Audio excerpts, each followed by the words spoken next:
श्री राधे राधे। भक्तों, जो सच्चा भगवान का भक्त होता है वो जितना ही उच्च कोटि का संतत्व उसके अंदर रहता है उतना ही सरल होता है, अर्थात बनावट से मुक्त होता है, दंभ और प्रदर्शन नहीं होता है, अपने को बिल्कुल छोटा मानता है। जैसे महाप्रभु चैतन्य जी ने कहा, तृणादपि सुनीचे तरोरु सही सुना, अमानिना मान देने कीर्तनीय सदा हरि। जिन भक्त श्री मुरारी दास जी की चर्चा आप सुनने जा रहे हैं, उनके अंदर भी यही विशेषता थी। राजस्थान में जो क्षेत्र मारवाड़ कहलाता है,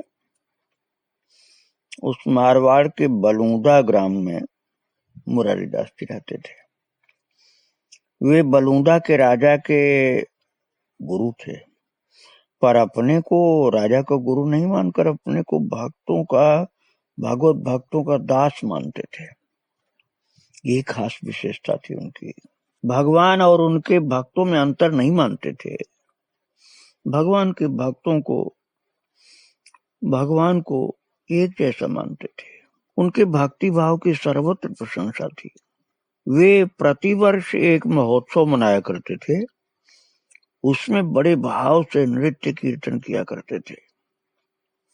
उनके भक्ति भाव से प्रभावित होने के कारण दूर दूर से संत महात्मा आकर उत्सव में सम्मिलित हुआ करते थे। एक बार वे स्नान करके घर लौट रहे थे।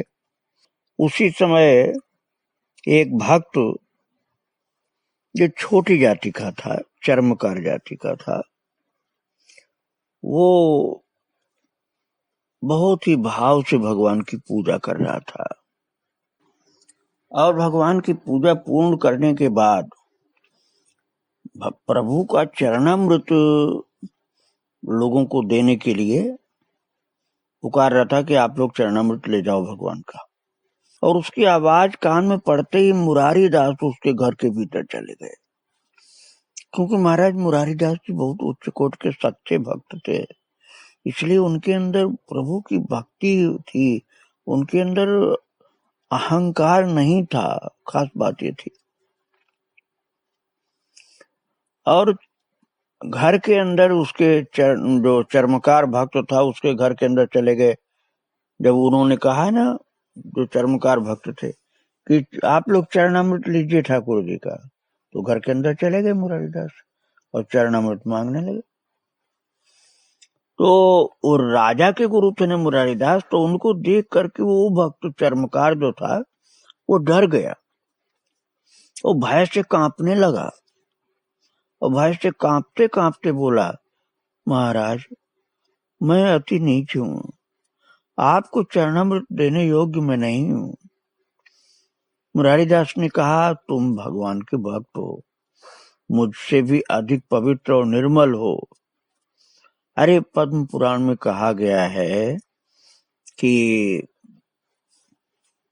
भगवत भक्ति विहीन ब्राह्मण चांडाल से भी अधिक नीच है, और जो भक्तिमान चांडाल होता है वो भक्ति विहीन ब्राह्मण से भी कोटि गुना श्रेष्ठ है। ऐसा पद्म पुराण में कहा गया है। हरेर भक्तो विप्रोपि विज्ञेया स्वपचाधिकः, हरि भक्त स्वपाकोपि विज्ञेयो ब्राह्मणाधिक। अरे ये तो पद्म पुराण की बात है। तुलसीदास जी ने कलयुग में ये साफ कह दिया है, चतुराई चूल्हे पड़े धिक पड़े आचार, और तुलसी राम भगत बिन चारों वर्ण समार। भक्त की आंखों में आंसू आ गए प्रेम के। वो हाथ जोड़ करके अपनी विवशता प्रकट करने लगा और जोर से जो चरणामृत लेने के लिए लोगों को पुकारा था कि जोर से कि आ जाओ चरणामृत ले जाओ, तो कहने लगा कि मैंने बहुत जोर से चरणामृत के लिए पुकार लगाया, ये मैंने गलती किया। अपनी गलती मानने लगे वो चर्मकार जो भक्त थे। और अपने को दोषी मानता रहा कि मुझसे भूल हुई, मैंने गलती किया, तो जोर से पुकारा चरणामृत के लिए और आप आ गए मेरे पास। लेकिन मुरारी दास जी ने कहा, श्याम सुंदर को तो भक्ति ही प्यारी है, वे जाति पाति का भेद कब मानते हैं। आप इतना घबराइए नहीं, मैं चरणामृत लेने के लिए आया हूँ, भगवान का चरणामृत लेना मुझको।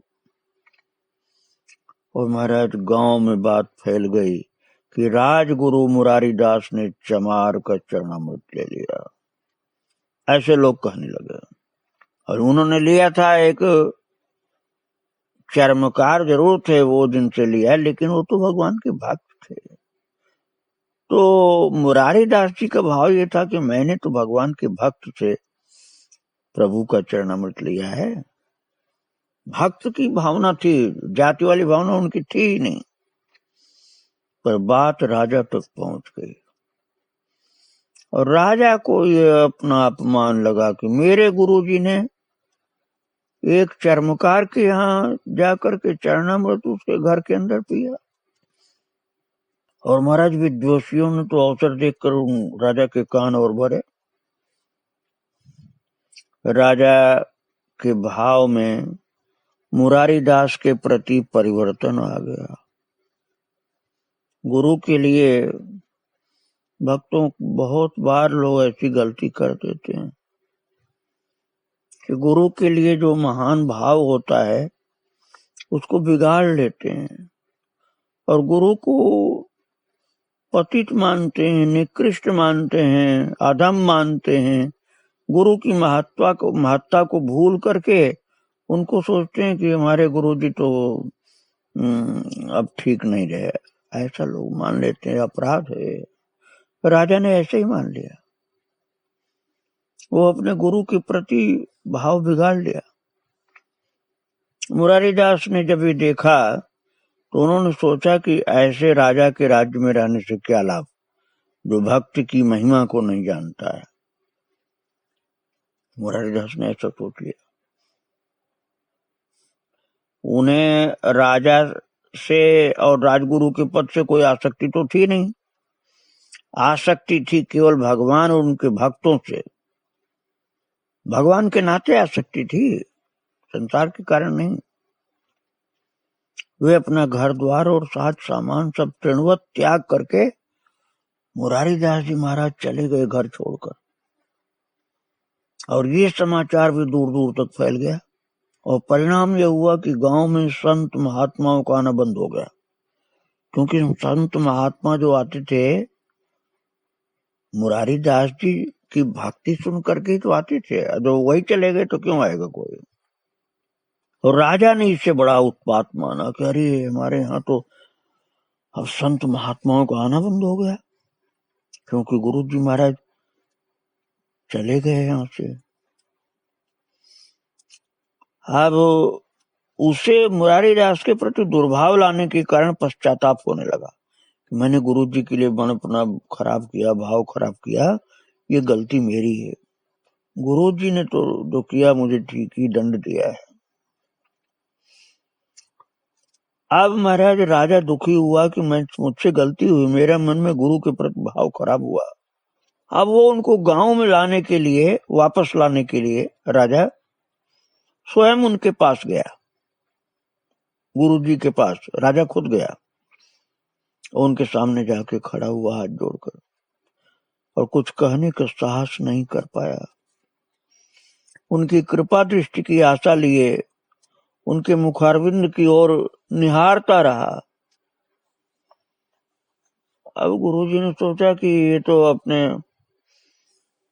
राजा के अहंकार में रहता है, भक्तों को कुछ समझता नहीं, इसलिए गुरुजी ने मुंह थोड़ा दूसरी तरफ घुमा लिया। अब राजा को ये देख करके बड़ा आश्चर्य हुआ और दुख भी हुआ। उसने सोचा था कि गुरुजी तो बहुत सरल और कोमल स्वभाव के हैं, उसे देखते ही पिघल जाएंगे, राजा ने सोचा था। पर उसने देखा कि आज गुरुजी महाराज कुछ कठोर हो गए, ये तो मेरी ओर देखते नहीं दूसरी तरफ देखने लगे। वो नहीं जानता था राजा कि भागवत भक्त को भागवत विमुख व्यक्ति का दर्शन भी ठीक नहीं लगता है, खराब लगता है। वो उसे विष भक्षण करने जैसा लगता है कि भगवान के भक्तों के प्रति इसका भाव खराब, मैं क्या देखूं राजा की ओर। ऐसा महाराज मुरारीदास जी सोच रहे थे कि भगवान के भक्तों के लिए इसके मन में भाव खराब है तो क्या देखूं इसको मैं।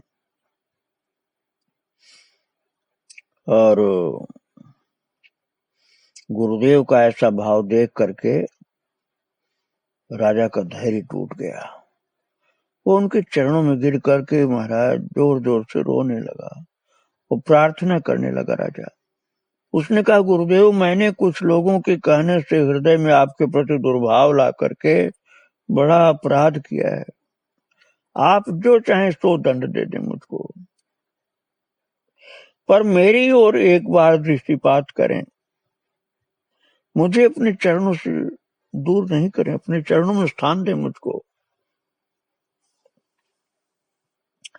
मैंने जो आपके चरणों में अपराध किया उसे मेरी त्रुटि न मानकर अपनी कृपा की कमी माने, क्योंकि आपकी कृपा की कमी के कारण ही मेरी बुद्धि दूषित हो गई। मेरे अंदर कहाँ ज्ञान है। अब आपकी विशेष कृपा हुई तभी आपके चरणों में उपस्थित हुआ हूँ। कृपा का थोड़ा और विस्तार कर दीजिए, मेरा अपराध क्षमा कर दीजिए और दास को अंगीकार कर लीजिए। गुरुदेव, आपके चरणों को छोड़कर मेरा इस संसार में कहीं कोई स्थान नहीं। राजा विनती कर रहा है रो रो करके। राजा कह रहा, मैंने सुना है कि भगवान भी रुष्ट हों तो गुरुदेव सेवक की रक्षा कर सकते हैं, पर गुरुदेव रुष्ट हों तो भगवान भी रक्षा नहीं कर सकते। आपके चरणों का आश्रय छोड़कर मेरी कहीं कोई गति नहीं। आप कृपा करिए गुरुदेव। राजा रो रो कर प्रार्थना कर रहा गुरु जी से, मुरारीदास जी से।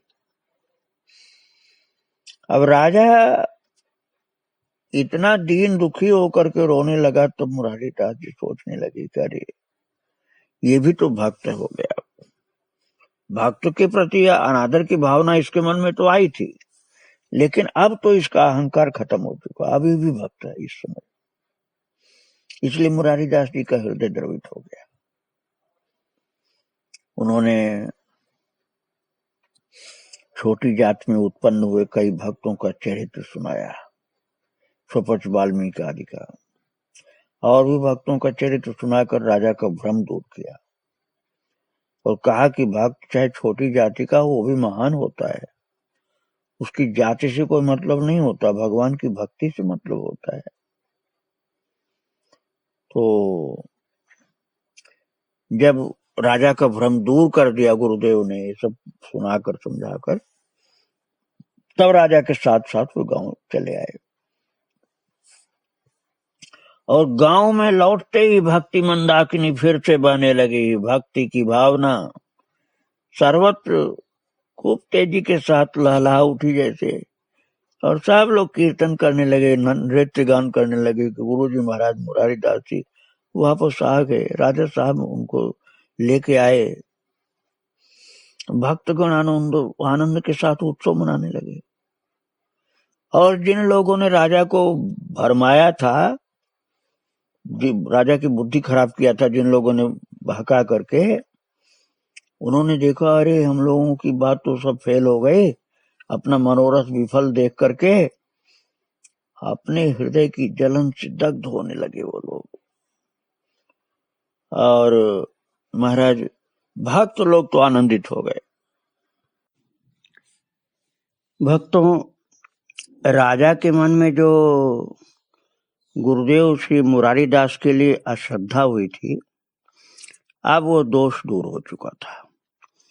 अब वो अपनी गलती समझ चुके थे और मुरारीदास जी को मना करके भी ले आए थे। अब उनके आ जाने से भक्तगण तो खूब आनंद का उत्सव मनाने लगे, लेकिन जो द्वेष करने वाले लोग थे उनका मनोरथ विफल हो गया और वो अपने हृदय की जलन से दग्ध होने लगे। फिर तो बड़े बड़े उत्सव राजा ने मनवाए और बड़े बड़े कार्यक्रम किए, संत सेवा के, गुरु का पूजन किया। और अच्छे अच्छे संत जो पहले कभी नहीं आए थे वो राजा के विशेष राजा के विशेष अनुरोध पर उपस्थित हुए। कथा प्रवचन का कार्यक्रम सुचारू रूप से चलने लगा। कीर्तन की ध्वनि से आकाश गूंज उठा। सभी के मन में उत्कंठा जागी मुरारी दास जी का नृत्य कीर्तन देखने की, क्योंकि उनकी खास विशेषता थी मुरारी दास जी की कि कीर्तन में नृत्य करते थे और बहुत प्रेम के आवेश में रहते थे। और उनका मनोभाव जान करके, भक्तों का मनोभाव जान करके महाराज भक्तराज मुरारी दास जी ने पैरों में नूपुर बांध लिया और नृत्य के साथ कीर्तन आरंभ किया। कीर्तन में श्री राम जी के वन गमन के प्रसंग का गान किया गया और वो प्रसंग जो गाया जा रहा था वनगमन का, राम जी के वनगमन का, उसमें अभूतपूर्व भावावेश आया मुरारी दास जी को। और गान करते करते नृत्य करते करते राम के वनगमन के साथ ही मुरारी दास जी का भी गमन हो गया। महाराज उनके प्राण पखेरु राम जी के साथ ही वन को चले गए और मुरारी दास जी का शरीर मंच पर पड़ा रह गया। भक्त लोग चकित हो गए कि ये क्या हुआ। मुरारी दास जी के चरणों में आकर राजा पड़ा, रोने लगा। संत लोग, भक्त लोग रोने लगे कि मुरारी दास जी को क्या हो गया। और मुरारी दास जी तो भगवान राम का वियोग का दुख सह नहीं पाए। अयोध्या वासियों को जैसे असह्य हो गया था राम विरह जब राम जी वनगमन के लिए चले गए, ऐसे ही मुरारी दास जी को राम जी का वनगमन असह्य हो गया और वे रोते रोते महाराज शरीर छोड़ दिया उन्होंने। हो तो रहा था मंच पर मंचन का अभिनय, लेकिन अभिनय वो सच्चा हो गया उनके जीवन में और भक्त संत मुरारी दास जी ने शरीर छोड़ दिया। राजा और सब भक्त लोग उनके चरणों में पड़ के उनके भाव से पूर्ण रूप से प्रभावित हो गए और सब रुदन कर रहे हैं और भगवान राम का कीर्तन करने लगे। और इस तरह से ये महान भक्त मुरारी दास जी भगवत विरह में भगवत धाम को प्रस्थान किए। उनके चरणों में बारंबार प्रणाम। श्री राधे राधे, जय श्री राधे राधे।